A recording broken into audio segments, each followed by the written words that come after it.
It's now time for the living legend, and we engage cricket legend Ken Obuya. He's on Living Legends with one of my colleagues. Thank you very much, Catherine. And tonight on the Legends edition, we speak to a man who has played in 3 World Cups and has played at the Commonwealth Games. He has also played his cricket in South Africa, in England, and also Australia. We're talking a person who held the world record for the first weekend stand, together with Deepak Doc Chudasama, 225 runs against Bangladesh 24 years ago. We speak with Kennedy Obuya. Kennedy, welcome to the Legends edition. Thank you very much. And for you, Kennedy, anytime the name Obuya is mentioned, it comes with cricket. But before you used the name Obuya, you used the name Kennedy Otieno. Where did the introduction of the Obuya name come from? I think it's quite complicated. Initially, people used to call me it's very simple. We all Kenyans and we all Africans end up having 3 names. So my name is Kennedy Otieno Obuya. But when I entered the scene, people used my middle name, Otieno. But when my brothers joined in, the 3 brothers, so that's when the Obuya came in and he used our surname, which is Obuya, which is my dad's name, which I'm very proud of. Tell us about your early life and how you eventually got into cricket. I think it's the neighborhood. I lived, we stayed at Aga Khan, which is just opposite Aga Khan Sports Club. And my dad was working at Aga Khan Hospital. So they're neighbors. Mm-hmm. And by then when we played, there were no boundaries, there were no fence. So you'd run across, play football when people were playing football, play cricket when people were playing cricket. And I played a little bit of hockey. But my first love was football. But because of the neighborhood that I was in, I ended up playing cricket. So cricket ended up to be one of my second sport beside football, because I ended up in school. I was a very good footballer, if I may not mention it. Uh-huh. Played very well with Kimanzi. I captained Kimanzi in primary school, captained Kimanzi in secondary school. Which of the schools? I went North Hyde Primary School and Don Bosco. And then Elkanah, we were also with him. Elkanah Swaka was one of the top strikers for Kenya. So I played very competitive cricket. But football. Yes. So what pushed me to cricket is basically the cricket decided now to pay school fees for me. So we were getting better and better when we started. So they decided that if you stop playing football and play cricket, we will pay your school fees. And that's what attracted myself and us as a family to join cricket. So the cricket scholarship, how was it arrived at for the Obuya family and others around that time? I think in that generation I had very Aga Khan Sports Club had very good generalization community.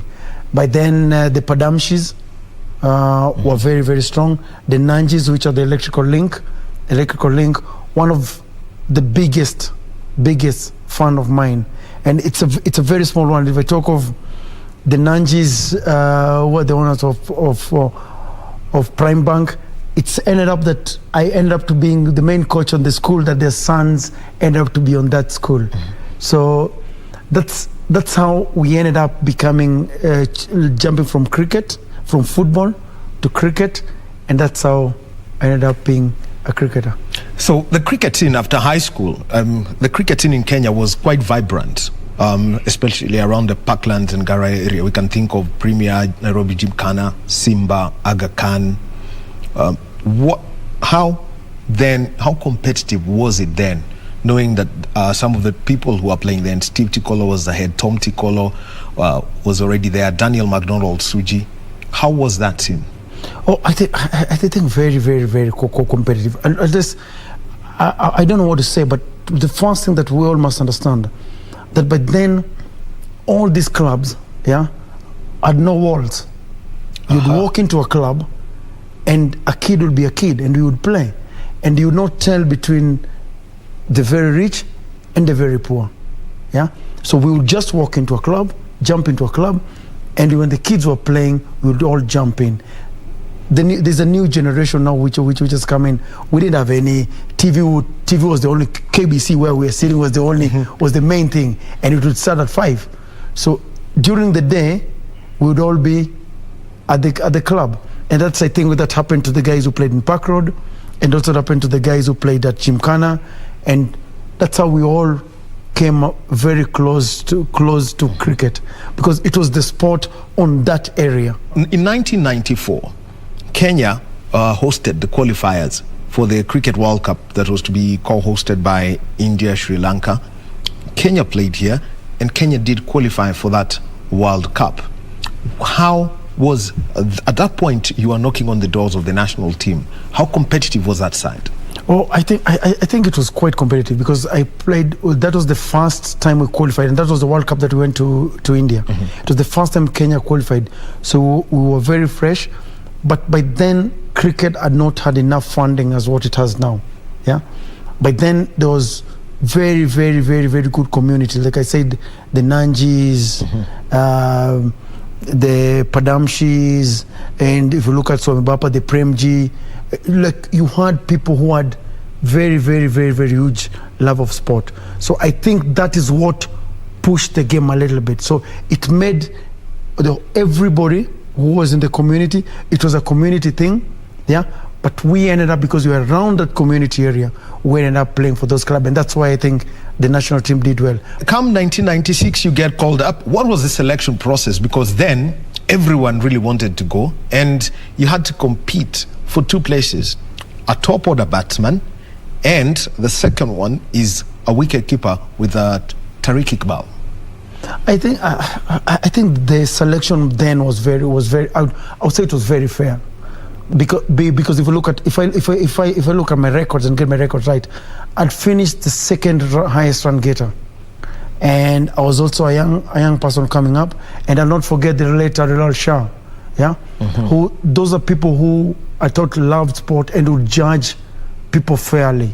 What I think the selection panel should be based on something which is quite hard at the moment. Yeah. Our league is quite weak. Yeah, the young boys who are coming up, we don't have a good numbers to compete. So I think the selection panel, the selection group was very fair, and the generation which was there was then, yeah, really wanted the young boys to come up, and they saw a lot of potential in me, and I really appreciate that potential. That's what had made me to what I am today. Let's not, what was that build-up period, 94 into 96, going into 96 for the Cricket World Cup, the opportunities that you got to play against some of these top-tier teams? How did they change their way? You people, you had Steve Tikolo, Maurice Odumbe was a captain, you had Tariq Iqbal, you had Doc Chudasama inside, Asif was still in that team. What were you doing? I think what the big difference was very simple. It's not simple as such, but I thought for me it was very simple. South African teams toured here in Kenya. Mm-hmm. Most of the provincial teams in South Africa came to Kenya as their pre-season. We produced India top players played in the Kenya League. Sanjay Manjreka, Sandeep Patil, yeah. The coach who ended up coaching in India, what is this guy? Ravi Shastri. Mm-hmm. Yeah. So we had a huge competitive cricketers from India and Pakistan, yeah, who are fighting to play for the Indian national team when are playing our league. So I think it strengthened it, and it made it very competitive. And because you had a lot of teams that would come from South Africa for a pre-season here, so I think the preparation, that's why it built up the preparation, and the preparation was very good. The only thing I think which didn't happen by then, we all made the game still stuck in Nairobi, and that was the big challenge. So by then, I think the game would have moved, because I think the game was very strong in Mombasa, and the game was a little bit stronger in Nakuru. But I think it didn't pick up as what we would have thought at 99. Well, we'll be talking about, taking it down to the grassroots. But you get to 1996, play against India. They have the little master, Sachin Tendulkar. There was Sourav Ganguly in that side. Anil Kumble could make the ball turn in any direction. What was the whole team feeling when you went up against these big names? I think the most interesting thing I would say it's quite interesting. We were really not focused, yeah, on the names. We wanted to prove a point that we can play, mm-hmm. and that generation of ours, yeah, myself, Maurice, Steve, Thomas, there was a generation which we thought cricket was a good pathway for us to go ahead, yeah, to make a difference in your life, because we thought that if you would perform well on that area, yeah, you'd go further. You played against Australia in that Cricket World Cup, and you know when we KBC broadcast that World Cup, I think I do remember, and you scored 85 runs against Australia that had, you know, the War brothers in it. Just what was the impact of that scoreline overall to the team, and the reaction that, you know, the Australians got from this side that nobody really wanted to bother about?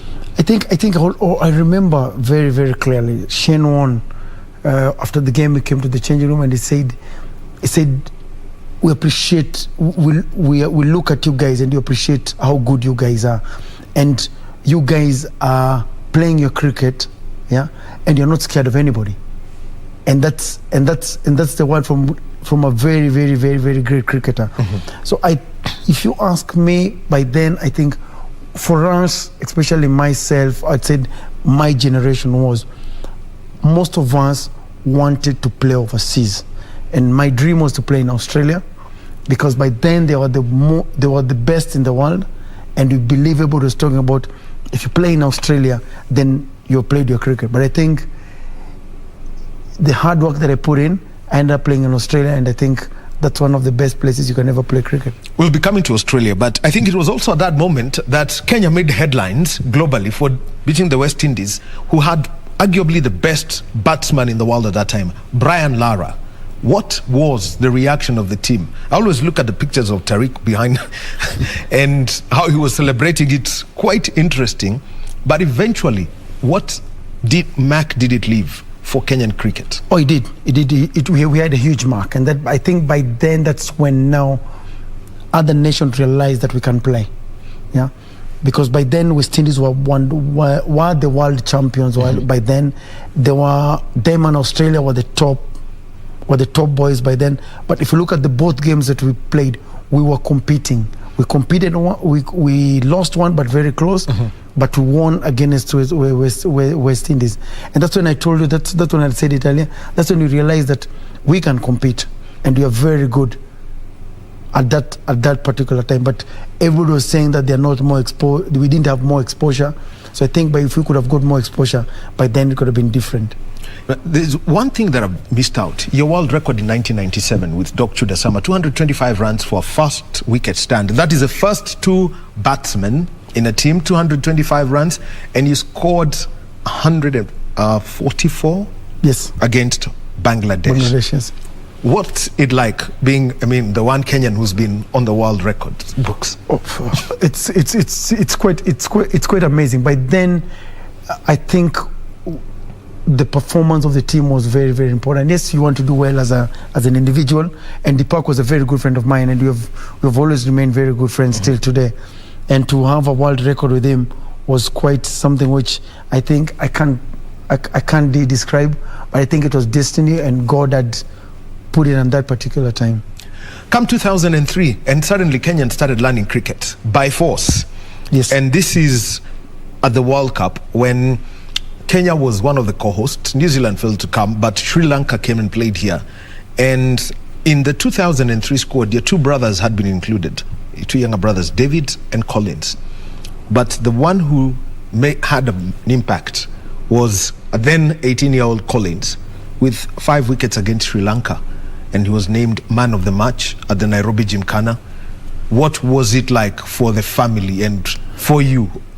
I think for Collins, we could see it coming, to be very honest.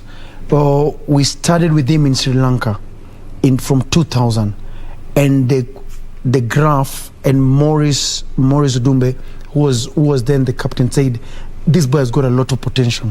Yeah, and Sandeep Patel kept on saying that I think he will do. Sandeep Patel was the national team coach. Was the national team coach, and I could see it coming because the progress he was making and the way he bowled in Sri Lanka before the World Cup, and the conditions in Kenya, yeah, And in Zimbabwe, we're going to take the wickets, are going to hold a little bit. And so there was a decline for Kenyan cricket after that. The last time Kenya was at a World Cup was in 2011 in India.